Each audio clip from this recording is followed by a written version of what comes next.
Hi dear friends, welcome to G centric. Start कर रहे हैं पोटेंशियोमीटर को। लास्ट टाइम हम देख चुके हैं सारा, अब हम थोड़ा इसमें आगे बढ़ते जाएंगे। अभी तक आपने क्या सीख लिया कि पोटेंशियोमीटर जो है वो बेसिकली डिस्प्लेसमेंट मेजर करने वाला ट्रांसड्यूसर है, मतलब डिस्प्लेसमेंट को आउटपुट के साथ कैलिब्रेशन करेंगे। Got the point? Now displacement अलग अलग फॉर्म से आ सकता है, फोर्स से आ सकता है, प्रेशर से आ सकता है ना।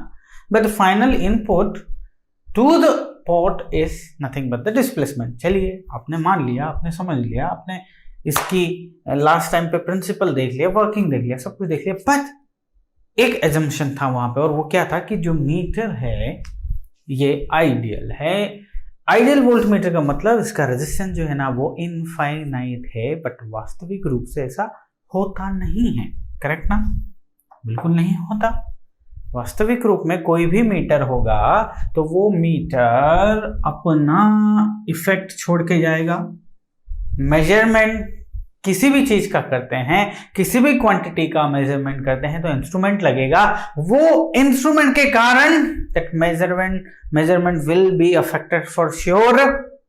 इन डिटेल भी पढ़े थे, that we call the loading error और नॉट। थोड़ा सा और मैं बताऊंगा आपको यहाँ पे ट्रांसड्यूसर के हिसाब से।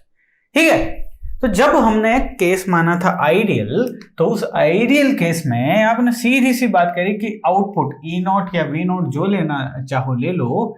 ई नॉट जो आया था आपका, दैट इज नथिंग बट के टाइम्स ऑफ, बताइए जरा, इनपुट एक्स आई, ये आया था भाई साहब। ठीक है, कॉन्स्टेंट, के इज द कॉन्स्टेंट क्वांटिटी जिसकी वैल्यू क्या थी, ई आई बाई एक्स टी। यस, तो सर ये जो रिलेशन था ये एक लीनियर रिलेशन था। यस, ये एक लीनियर रिलेशन था। इस रिलेशन का जो वेवफॉर्म, अपना जो रिलेशन देखा था, जो ग्राफ देखा था, वो बकायदा एक लाइन दिख रही थी। But this is the case when आपने एज्यूम कर लिया कि मीटर का जो रेजिस्टेंस है वो इनफाइनाइट है, मतलब ये एक आइडियल सिचुएशन थी। ऐसा होता नहीं है। तो ऐसा नहीं होता है, तो जब प्रैक्टिकल केस में जाएंगे तो ई नॉट बकायदा रिलेटेड होगा एक्सआई से, बट विथ सम दिस ये कांस्टेंट नहीं रहने वाला है। अब ये जो क्वेश्चन मार्क है ये कांस्टेंट नहीं रहने वाला है। जब आप आइडियल बात कर रहे हैं तो सर सब लीनियर है सर, सब कुछ अच्छा है सर, बट वास्तविक रूप से बात करेंगे तो इस क्वेश्चन मार्क के साथ एक्सआई और इसका रिलेशन है। So what is the question mark is the question. ठीक है, देखते हैं हम रिलेशन, समझते हैं, चीजों को समझने की कोशिश करते हैं, है ना। उससे पहले एक थोड़ा सा मैं आपको बता देता हूं। ठीक है, जिन्होंने मेजरमेंट पढ़ लिया उसके लिए तो कोई दिक्कत, बट जिन्होंने नहीं पढ़ा उनके लिहाज से मैं बताने वाला हूं। यहाँ पे ध्यान से समझिएगा प्यारे बच्चों। ठीक है जी, ये आपने ले लिया, दिस इज नथिंग बट 10 ओम ले लेते हैं। चलिए, ये भी आपने 10 ओम ले लिया, और इसके 10 मानते हैं क्या? हाँ, चलिए मान लेते हैं। और ये जो आपने यहाँ पे माना दैट इज द 60 वोल्ट। ठीक है, 60 वोल्ट ये लीजिए सारा। अब किसी भी बच्चे से पूछूं जिसको नेटवर्क का बेसिक आइडिया भी हो, वो ये बता सकता है कि इस 10 ओम के अक्रॉस कितना वोल्टेज ड्रॉप होगा। बता पाओगे कि नहीं? अरे सर, जितना इसके अक्रॉस उतना अक्रॉस बराबर है जी, जितना वोल्टेज ये लगा उतना ही वोल्टेज ये लेगा ना। कोई बच्चे सर नहीं, वोल्टेज डिवीजन रूल से लगा के देख लो, वोल्टेज डिवीजन रूल से लगा के देख लो। इसके अक्रॉस वोल्टेज ले लो V2, मान लिया बात। इसके अक्रॉस वोल्टेज ले लो V1, मान लिया बात ना। वो suppose V2 voltage division rule से निकालते हैं तो सबसे पहले तो source voltage that is 60, resistance जिसके अक्रॉस V2 चाहिए सर 10 है, divide by total circuit resistance summation 10 + 10 is nothing but 20। सो ये चला गया, सो this is nothing but 30 volt. तो हमने तो पहले ही कहा था कि आज का जो वोल्टेज है वो डिवाइड हो जाएगा। कहा था कि नहीं? क्यों हो जाएगा? सीधा दिख रहा है भाई, सीधा सा नेटवर्क की बात हो रही है राजा। 30 इसके पास, 30 इसके पास, बिकॉज दोनों इक्वल है। ठीक है, 30 वोल्ट। चलो, अब आपके सर्किट में आप सभी क्लियर हैं, सभी श्योर हैं कि रेजिस्टेंस के अक्रॉस जो वोल्टेज है ना सर, वो 30 वोल्ट हो रहा है। तो आपने सोचा कि इसको मेजर कर दें, मेजर करने के लिए आप वोल्ट मीटर लेके आते हो, पक्की बात है, और वोल्ट मीटर इसके पैरेलल में कनेक्ट करते हो, पक्की बात है, कोनो इसमें दिक्कत नहीं सर। तो वोल्ट मीटर आया सर मेजर करने के लिए, वोल्ट मीटर आया, वोल्ट मीटर आया। तो आइडियली वोल्ट मीटर का रेजिस्टेंस इनफाइनाइट, सो इनफाइनाइट रेजिस्टेंस मतलब ओपन सर्किट, ओपन सर्किट मतलब सीधा जो वोल्टेज है डायरेक्ट ये मेजर कर देगा, बट प्रैक्टिकल है भाई साहब, आपका जो रेजिस्टेंस है वो इनफाइनाइट नहीं है, फाइनाइट है। फॉर एग्जांपल मैंने मान लिया कि इसका रेजिस्टेंस 10 ओम है, मान लिया मैंने मान लिया, मेरे हाथ में कुछ भी मान सकता हूं, मैंने बनाया है तो मैंने मान लिया। अब देखना जरा, ये 10 और ये 10, अब अपना टास्क है कि अपना जो वोल्ट मीटर है वो कितना मेजर करेगा, ठीक है। तो भाई साहब ये वोल्ट मीटर मेजर करने आया कि सर्किट को डिस्टर्ब करने आया? इसने तो सर्किट को डिस्टर्ब कर दिया। कैसे कर दिया सर? 10 वोल्ट के अक्रॉस जब मैंने इसको लगाया ना, तो इसका जो रेजिस्टेंस है ना वो इसके साथ पैरेलल इफेक्ट में आ गया, पैरेलल इफेक्ट में आ गया। मतलब कि सर आर इक्विवेलेंट की बात हो जाएगी यहाँ, तो 10 और 10 पैरेलल में आ गया, दोनों का पैरेलल कॉम्बिनेशन जो है वो क्या बना लेगा राजा, क्या बना लेगा? R equivalent. और आर इक्विवेलेंट कितना? इसका अब आर इक्विवेलेंट हो जाएगा, कहानी तो कुछ ऐसी हो जाएगी सर, अब तो आर इक्विवेलेंट बन जाएगा। यहाँ पे जो 10 था और यहाँ पे 10 था, इन दोनों ने मिला के आर इक्विवेलेंट बनाया। तो सभी जानते जी that are equivalent is nothing but 5 ohm, 5 ohm, बराबर ना। अब इस 5 ओम के अक्रॉस जो वोल्टेज ड्रॉप होगा, मतलब जो आर इक्विवेलेंट के अक्रॉस जो वोल्टेज ड्रॉप होगा वही आपका वोल्ट मीटर मेजर कर रहा है, बिकॉज ये मीटर लगाया गया है आपके द्वारा वोल्टेज मेजर करने के लिए, पक्की बात है जी। तो अब आपसे कोई पूछे कि इस 5 ओम के अक्रॉस वोल्टेज कितना है, तो अब आप समझदार बच्चे पहले की तरह लगाएंगे 60 गुणा इसका resistance 5 divide by total summation is nothing but 10 plus 5 15। तो 5 से ये गया 3 बार और 3 से ये गया 20 बार, मतलब नया वोल्टेज जो आया राजा वो आ गया 20 वोल्ट। ओहो, पहले कितना था रे? पहले था सर 30 वोल्ट, पहले 30 वोल्ट था, तो जो 30 वोल्ट था वो 20 वोल्ट हो गया। अरे यार ये क्या लोचा हुआ? मीटर आप लगाए, मीटर को मेजर करना चाहिए था 30 वोल्ट, मीटर दिखा रहा है 20 वोल्ट, तो ये गड़बड़ हो गई।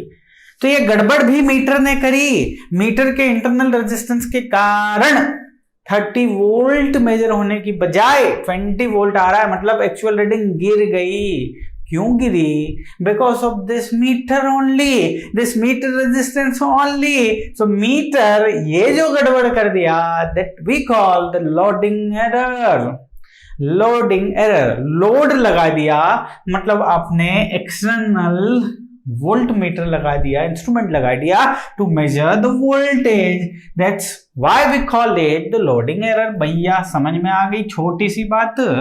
अब जरा देखो जरा सर, अब यहाँ पे सर प्रूफ करके दिखाइए, आई मीन लेके आइए प्रॉपर तरीके से। तो एग्जांपल दिखा दिया, ये मीटर भी जो है ना क्या करेगा? लोडिंग एरर करेगा। तो सर इसका मीटर रेजिस्टेंस मैंने RM मान लिया। चलिए शुरू करते हैं, समझते हैं चीजों को, है ना। चलो हम यहाँ पे डेरिवेशन को शुरू करते हैं। तो XI जो है, XI उसके रिस्पेक्ट में RI मिला, इक्वेशन नंबर 1 नाम दे दो।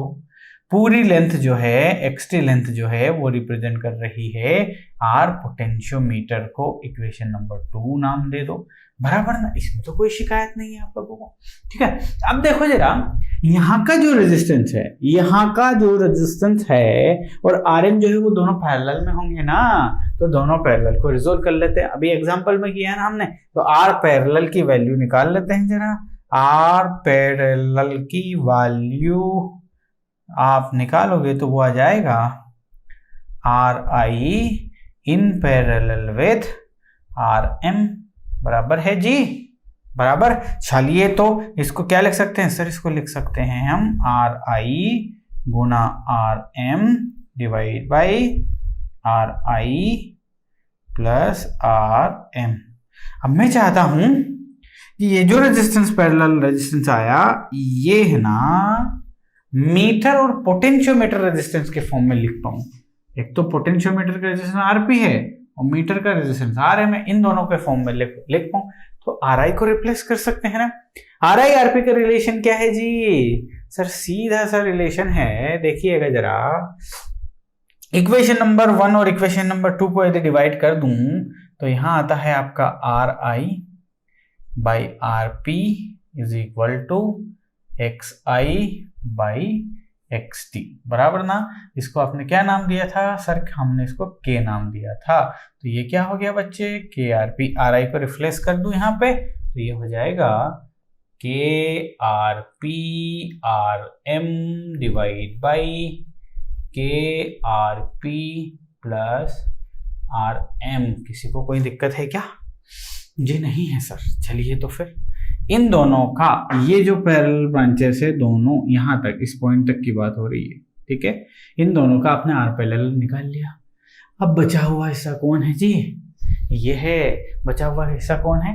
ये है। इस सर्किट में आपने करंट मान लिया सर, सर्किट करंट जो है ना वो है आई। सर्किट करंट जो है वो आई है। लोडिंग एरर निकालना है हमको, लोडिंग इफेक्ट हमें निकालना है। तो देखिए जरा, अब मान लो इसके अक्रॉस वोल्टेज निकालूं, बोले तो V नोट या E नोट की वैल्यू निकालूं तो V नोट या E नोट की वैल्यू क्या हो जाएगी सर? ये जो R पैरेलल आया ना, ये जो R पैरेलल आया ना, ये रेजिस्टेंस हो गया यहाँ का। गुणा किससे करोगे जी? गुणा किससे करोगे? Input excitation I divide by इसका और इसका समेशन, इसका और इसका समेशन लगाएंगे तो बताइए जरा कितना sir? R parallel plus remaining कितना है? अच्छा बताएगा कोई? R P minus R I. Yes भैया, ये आर आई है इतना, तो ये कितना हो गया? Are P minus R I. Are P minus R आई, पक्की बात है। चलिए जी, तो फिर हम इसे रिजोल्व कर लेते हैं। ई नोट का डायरेक्ट रिलेशन आ गया ऐसे तो जी। सर ई नोट को मैंने आर पैरेलल की वैल्यू लिखी सर, के आर पी गुणा आर एम डिवाइड बाई, बोलेंगे जल्दी से, K R P plus R M. ठीक है जी, ओके जी, गुणा ई आई, और डिवीजन में ये पूरा आर पैरेलल की value K R P R M divide by K R P plus R M plus, यहां से यदि आर पी में कॉमन निकालूं तो ये बचाएगा 1 माइनस के बचेगा। R I by R P is nothing but K, R I by R P is nothing but K. Got the point? ठीक है। अब देखो देर, आरपी नीचे से कॉमन है तो ये भी निकाल दो यहाँ से, तो ई नॉट फाइनल आएंगे हम इक्वेशन लेके, अच्छे से आएंगे, देखते जाइए जरा। सो this is nothing but K R M, यहाँ पे है आपका ई आई, और ये आरपी को हम उड़ाते हैं, धीरे से उड़ाते हैं। कैसे? डिनोमिनेटर में जो है आरपी हम यहाँ से कॉमन निकाल दिए सर, ये जो है लिखने की जरूरत नहीं, चलो इसे मॉडिफाई करते हैं। यहाँ का आरपी, ये आरपी और ये आरपी दोनों को जो हमने बाहर निकाला तो गेम ओवर हो गया। ठीक है, अब हम एलसीएम लेते हैं जरा।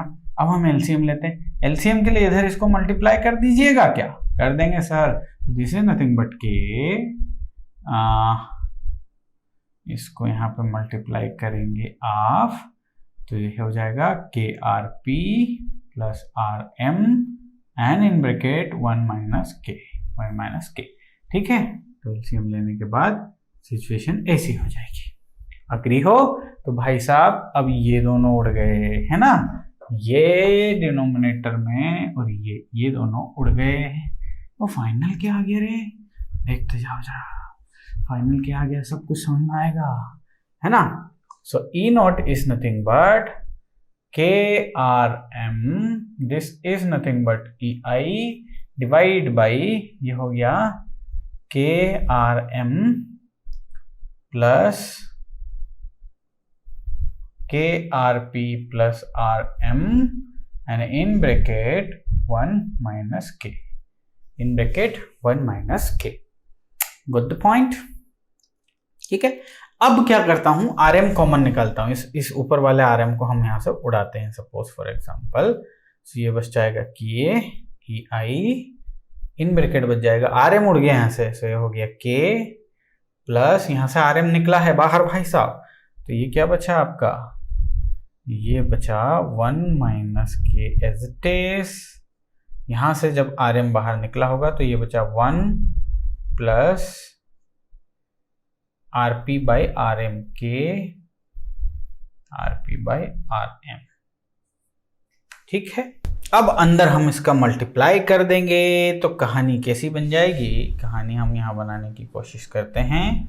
दिस इज नथिंग बट के ई आई, ये हो जाएगा के 1 का गुणा करेंगे तो ये हो जाएगा 1, ये हो जाएगा plus K R P by R M. Now K की बारी, so this is minus K minus ये हो जाएगा आपका K square R P by R M. ठीक है, चलिए ये खत्म हुआ। सो ये जब खत्म होगा सो फाइनल क्या आएगा, अब यहाँ पे मैं लिख देता हूँ। ठीक, नोट्स में भी मिल जाएगा, खुद से भी आप बना लेंगे तो कोई इशू है नहीं। दिस इज नथिंग बट के आई। अब यहाँ से बचता है 1 प्लस के को कॉमन निकालते हैं तो यहाँ बचेगा 1 के और R P by R M भी यदि कॉमन आता है, R P by R M भी कॉमन आता है, इन ब्रैकेट 1 माइनस के बचता है। ठीक है, सो ये आपकी कहानी है।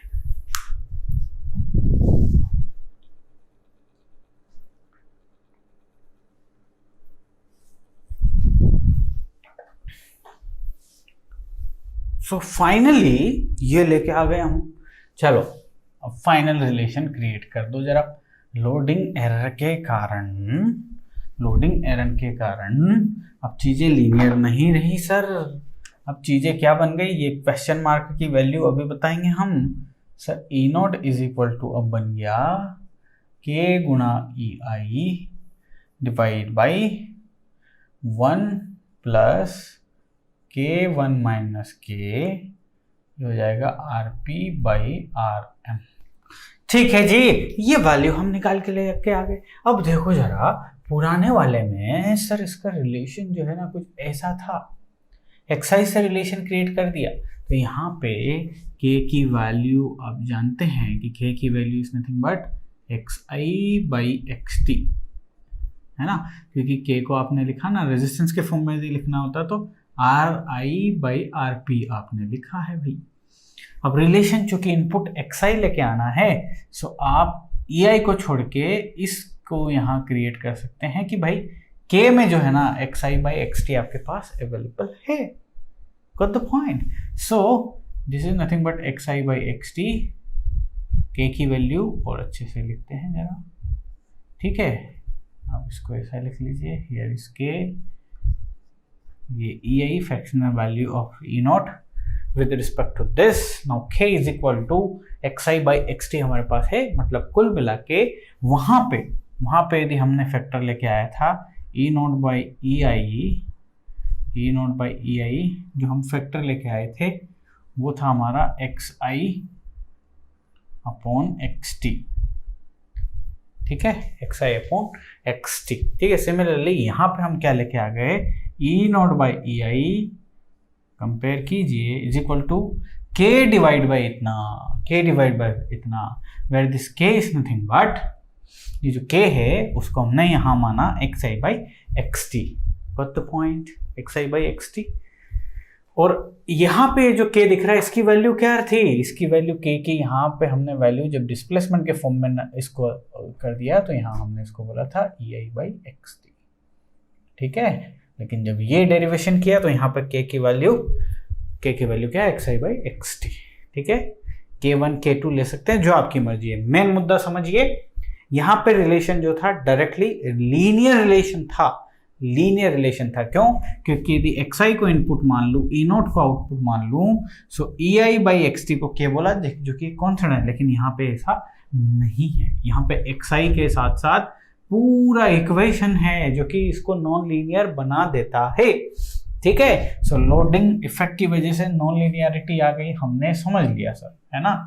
तो अब जो ग्राफ था हमारा, जो लीनियरिटी वाला ग्राफ था जो आपने देखा था पहले केस में, उसमें कुछ तब्दीलियां आ जाएंगी।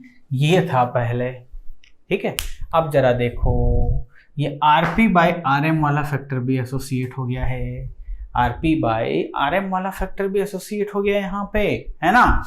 क्या हो गया भाई, अब देखो मीटर का रेजिस्टेंस, पोटेंशियोमीटर का रेजिस्टेंस इन्वॉल्व है इसको नॉन लीनियर बनाने में। चलिए मान लिया, देखो जरा, मान लो मीटर इनफाइनाइट था, मीटर का रेजिस्टेंस इनफाइनाइट, आइडियल केस है ना। 1 बाई इनफाइनाइट 0, ये पूरा फैक्टर 0 हो जाएगा, तो रिलेशन पुराने वाला रिलेशन आ गया, सेम टू सेम लाइन बन गई। लेकिन अब RP और RM के अलग अलग रिलेशन पे जब आप प्लॉट को ड्रॉ करोगे तो वो एक नॉन लीनियर प्लॉट कुछ इस टाइप से आने वाला है, ठीक है, लाइक दिस आने वाला है, ठीक है।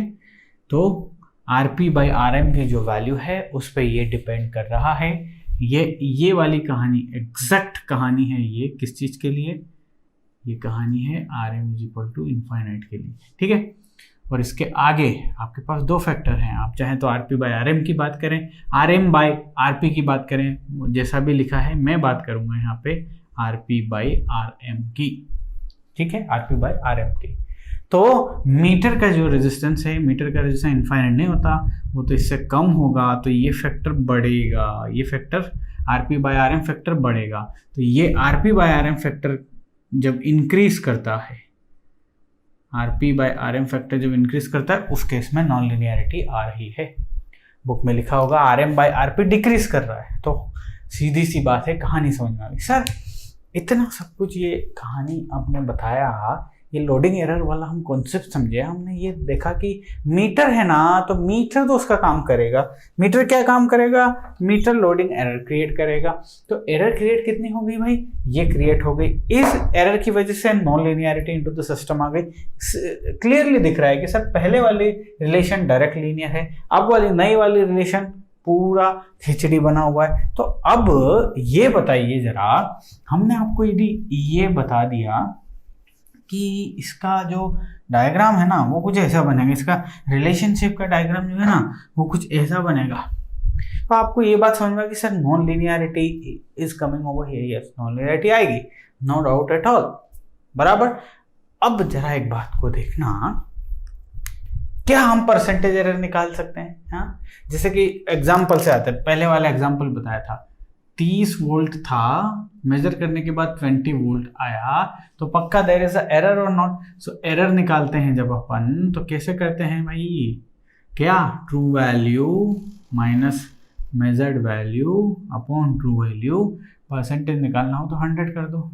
सो एरर का जो परसेंटेज है राजा, error in percentage, true value कितना था भाई 30 minus 20 divide by true value कितना 30 गुना 100, तो हमने क्या बोला कि 33.33% एरर जनरेट हुआ। कितना, 33.33% एरर हुआ इस केस में, ठीक है। तो कुल मिला के एरर क्या होती है हमें समझ में आई। एरर क्या, यदि हमें एरर पूछ ले एग्जामिनेशन में तो सीधे निकाल पाएंगे क्या, हाँ जी सर निकाल पाएंगे।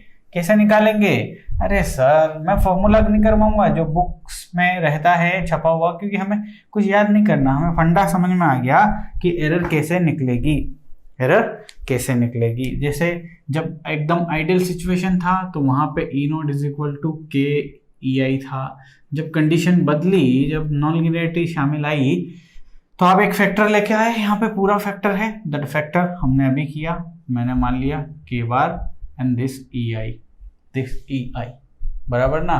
तो लोडिंग एरर की कोई बात करेगा, लोडिंग एरर या परसेंटेज एरर की कोई बात करेगा, तो आप क्या लिखोगे, measured value minus true value, है ना। तो ट्रू वैल्यू कितनी है भाई, के EI माइनस मेजर्ड वैल्यू कितनी है, के बार EI डिवाइड बाई के EI गुणा 100, ऐसे कर दोगे। सो एक लंबा चौड़ा आपके पास बुक्स में, अलग अलग बुक्स में फॉर्मूला मिल जाएगा। I am not going into that formula because examination में पूछेगा तो हम कर लेंगे। अब पोटेंशियोमीटर की यदि बात करें तो एग्जामिनेशन पॉइंट ऑफ व्यू से, गेट पॉइंट ऑफ व्यू से कोई ज़्यादा क्वेश्चन नहीं है पोटेंशियोमीटर, कोई ज़्यादा क्वेश्चन नहीं। लेकिन क्वेश्चन आता है तो कंटेंट आपकी खोपड़ी में सारा आ गया है। पोटेंशियोमीटर क्या है, क्या मेजर करेगा, कैसे करेगा, इसके पीछे की कहानी क्या है, लोडिंग एरर वाली बात समझ में आ गई। ठीक है, सारी कहानी समझ में। अब देखो जरा, जब हमने डिसाइड किया था कि सर आर जो आपका इस वाले नॉन लिनियरिटी वाली सिचुएशन में एक फैक्टर आ रहा था, that is nothing but RP/RM। ये फैक्टर जो है ना, ये सिस्टम में नॉन लिनियर इंट्रोड्यूस कर रहा था। अब आप चाहते हैं कि सिस्टम को लीनियर बनाए, तो हमने पहले ही बता दिया कि जो मीटर का जो रेजिस्टेंस है ना, वो very very very high then potentiometer का रेजिस्टेंस होना चाहिए। ठीक है, सो इन जनरल ये कितना रखना पड़ता है हमें, इन जनरल ये रखना पड़ता है nearly equal to 15 of RP। ठीक है, इससे ज्यादा क्यों नहीं रखते भाई साहब, क्योंकि आपके पास तो लिबर्टी है ना। सर यदि RP पोटेंशियोमीटर रेजिस्टेंस ओनली 100 ओम है, तो इसका 100 टाइम्स यूज कर लो ना यार RM, क्या फर्क पड़ता है। 10,000 वाला चलो कर लो, 10,000 ओम वाला अब यूज कर लो ना मीटर, क्या फर्क पड़ता है जी, फर्क पड़ता है।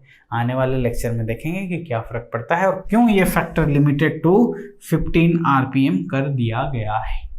ठीक है, तो आज कुछ समझ में आया आपको। मैं जब क्वेश्चन लेके आऊंगा, जैसा कि मैंने बोला, गेट में कुछ भी ज्यादा क्वेश्चंस नहीं है हमारे पास, बट जहां जहां जो बुक्स है अवेलेबल क्वेश्चंस हैं, वो मैं आपके पास लेके आने वाला हूं, ताकि कभी क्वेश्चन आ जाए उसमें बेस्ट तो हमसे छूटे नहीं। Got the point.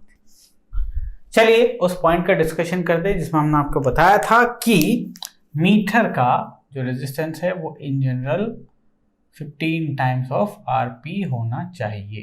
ठीक है, इनफाइनाइट क्यों नहीं रख सकते, वेरी हाई क्यों नहीं रख सकते, लोचा हो जाएगा वेरी हाई रखने से। ठीक है, लोचा क्यों हो जाएगा, उससे पहले हम इसकी पावर रेटिंग के बारे में समझेंगे। पोटेंशियोमीटर की पावर रेटिंग क्या है। पावर रेटिंग सर अब ध्यान से सुनिए जरा, हम बोल रहे हैं आपको कि पोटेंशियोमीटर है ना, तो उसका एक RP होगा पक्का, उसका एक रेजिस्टेंस होगा ना, हाँ जी। अब इस रेजिस्टेंस पे आप एक्सटर्नल इनपुट अप्लाई कर रहे हो जी, पक्का, यस कर रहे हैं सर। अच्छा कितना कर सकते हैं भाई, लिमिट होगी कि नहीं, किलो वोल्ट में वोल्टेज लगा देंगे क्या, नहीं उड़ जाएगा, सर्किट उड़ जाएगा ना, तो उसकी एक लिमिट है, तो इसकी एक पावर रेटिंग है। क्या दोगे आप, यदि आप इसको लिखते हो power maximum is nothing but EI², जो इस पर मैक्सिमम हो सकता है, और इसका रेजिस्टेंस, ये रिलेशन रहेगा ना। मैक्सिमम पावर के लिए इसका RP फिक्स्ड होगा भाई साहब, फिक्स्ड होगा। ठीक है, ध्यान से सुनो, आप यदि एक मैक्सिमम पावर चाहते हैं तो EI फिक्स्ड है, RP एक पर्टिकुलर वैल्यू में रख लीजिए, मैक्सिमम पावर पे सेट कर लीजिए, उससे ज़्यादा वोल्टेज लगा दिया तो RP उड़ जाएगा। ठीक है, यहाँ से आप चाहें तो EI सिर्फ आप करना चाहें तो this is nothing but the P max गुणा RP। ठीक है, अब भाई ये जो EI की हाईएस्ट वैल्यू आपको पता चल जाएगी कि इस रेजिस्टेंस पे कितना, इस पोटेंशियोमीटर कितना वोल्टेज हाईएस्ट लगा सकते हैं। क्यों, क्योंकि इसकी पावर रेटिंग मैन्युफैक्चरर आपको दिया है कि भाई इसकी पावर रेटिंग इतनी है, वो रेजिस्टेंस भी दिया है आपको कि इसका रेजिस्टेंस इतना है, वो सिर्फ आपको ये नहीं दिया कि कितना वोल्टेज इस पे लगाया है, भाई वो कहाँ से लगा के देगा, वो तो हमें लगाना है ना। तो उसने मैन्युफैक्चरर ने पोटेंशियोमीटर पे ये बोल दिया कि इसकी पावर रेटिंग इतनी है, इसका रेजिस्टेंस इतना है, तो अब आपको क्लियर हो गया कि कितना वोल्टेज मैक्सिमम इस पे दे सकते हैं। अब जरा इस पे आना, इस मुद्दे पे आना। ठीक है, आपने एक हाई वैल्यू ऑफ रेजिस्टेंस का, इनफाइनाइट रेजिस्टेंस का ये मीटर लगा दिया। सो मीटर को ऑपरेट करने के लिए करंट लेना है, मेजरमेंट में हम ये सब पढ़ चुके हैं। ये ऑपरेट होने के लिए करंट लेगा ना, म्यू एम्पियर, माइक्रो एम्पियर में ऑपरेट होने के लिए करंट लेगा। ठीक है, अब जरा ध्यान से देखो जरा, जब इसकी वैल्यू बहुत ज्यादा हाई है तो यहाँ पे इतना वोल्टेज होना चाहिए ना कि इसमें माइक्रो एम्पियर में करंट जाए भी, क्योंकि माइक्रो एम्पियर से नीचे करंट गया या वेरी माइनर करंट से नीचे करंट गया तो आपका ये रिफ्लेक्ट ही नहीं कर पाएगा, यूजलेस है आपके लिए, ये यूजलेस है आपके लिए, बराबर ना। तो यहाँ पे एक पक्का वोल्टेज आपको बढ़ाना पड़ेगा, एक वोल्टेज इतना रखना पड़ेगा यहाँ पे कि इसमें ये माइक्रो एम्पियर का करंट जाए। तो आप क्या कर रहे हो, आप हाई वैल्यू ऑफ रेजिस्टेंस ले रहे हो, ध्यान से समझना, आप हाई वैल्यू ऑफ रेजिस्टेंस ले रहे हो। हाई वैल्यू ऑफ रेजिस्टेंस मतलब हाई वैल्यू रेजिस्टेंस का वोल्टमीटर ले रहे हो, तो उसमें करंट ही नहीं गया, सपोज माइक्रो एम्पियर का, उससे कम गया, तो ये भाई साहब वर्क कैसे करेंगे, इनको वर्क करवाने के लिए माइक्रो एम्पियर का करंट चाहिए ही चाहिए। सर इसका रेजिस्टेंस तो फिक्स है, वेरी हाई ले लिया मैंने, तो फिर इसको बढ़ा लो, इसके वोल्टेज को बढ़ा लो, यहाँ वोल्टेज बढ़ जाएगा तो इसमें करंट जाएगा, बराबर जाएगा, ठीक है। अब यहाँ पे वोल्टेज बढ़ा नहीं सकते हैं, इसकी लिमिट है भाई साहब, इसकी लिमिट है, इससे ज्यादा नहीं कर सकते। आरपी फिक्स्ड है, पीएम फिक्स्ड है, तो ये बढ़ा नहीं सकते। तो जब आप इसके अक्रॉस वोल्टेज नहीं बढ़ा सकते और आपने हाई वैल्यू ऑफ रेजिस्टेंस रख लिया, इसका मतलब आपका सिस्टम यूजलेस बना लिया, इसका मतलब आपका सिस्टम लो सेंसिटिव हो गया, सेंसिटिव ही नहीं रहा। सेंसिटिव नहीं रहा मतलब क्या भाई, मेजर ही नहीं कर पा रहा है, सेंसिटिव ही नहीं है डिवाइस। तो हाई रेजिस्टेंस के चक्कर में सेंसिटिविटी घटा ली आपने, हाई रेजिस्टेंस के चक्कर में सेंसिटिविटी घटा ली। अच्छा, हाई रेजिस्टेंस क्यों रख रहे थे, क्योंकि सर हाई रेजिस्टेंस, ध्यान से सुनिए, जिसको समझ में नहीं आया वीडियो को रिवाइंड कर लीजिए, समझ में आया। हाई वैल्यू ऑफ रेजिस्टेंस के रखने से क्यों रख रहे थे, इसके रखने से लिनियरिटी बढ़ रही थी, लिनियरिटी बढ़ रही थी। सर लिनियरिटी के चक्कर में सेंसिटिविटी में लोचा हो गया है, सेंसिटिविटी जो है वो घट गई, सेंसिटिविटी जो है वो घट गई, लिनियरिटी बढ़ गई, मान ली बात, सेंसिटिविटी घट गई। इसको थोड़ा सा करेक्ट कर लीजिए, ये लीजिए, लिनियरिटी जो है वो इंक्रीज कर गई बट सेंसिटिविटी गिर गई, तो ये तो कॉन्फ्लिक्ट हो गया भाई, ये दोनों में लड़ाई हो गई। सेंसिटिविटी जरूरी है, सेंसिटिविटी नहीं रहेगी तो मीटर वर्क कैसे रहेगा, तो मीटर सेंसिबल इनफ भी होना, मीटर को सेंसिबल बनाया जा सकता था, इसकी वैल्यू बढ़ा के, EI की वैल्यू बढ़ा के नहीं बढ़ा सकते, लिमिट है जी। तो भाई साहब मीटर की सेंसिटिविटी घट रही लिनियरिटी के चक्कर में, तो लिनियर नॉन लीनियर बना दे क्या, वो भी नहीं कर सकते, ना नॉन लीनियर बना सकते हैं ना डिससेंसिटिव बना सकते हैं, तो एक बीच का रास्ता अपनाना पड़ेगा। सो परफेक्ट जो समीकरण बैठता है, परफेक्ट कहानी बनती है। परफेक्ट कहानी कब बनेगी, जब एरर कम से कम हो। वो कौन से केस में होता है, वो होता है कि जब RM is equal to 15 times of RP, potentiometric resistance के 15 टाइम्स RM जब रहेगा तो बहुत ही कम एरर जनरेट होगी। Got the point, good. Now next video lecture में हम एडवांटेजेस, डिसएडवांटेजेस, एप्लीकेशन के बारे में बात करेंगे पोटेंशियोमीटर की, और उसके बाद क्वेश्चंस लेंगे, जहां से मिलेगा, जैसे मिलेगा अच्छे से अच्छे क्वेश्चन करेंगे। भले ही गेट में ये नहीं आया हो, अगली बार आ जाएगा ना, तो रैंक अपनी, जिसको नहीं करना है वो नहीं करे, हम तो करेंगे। ओके, मिलते हैं नेक्स्ट लेक्चर में।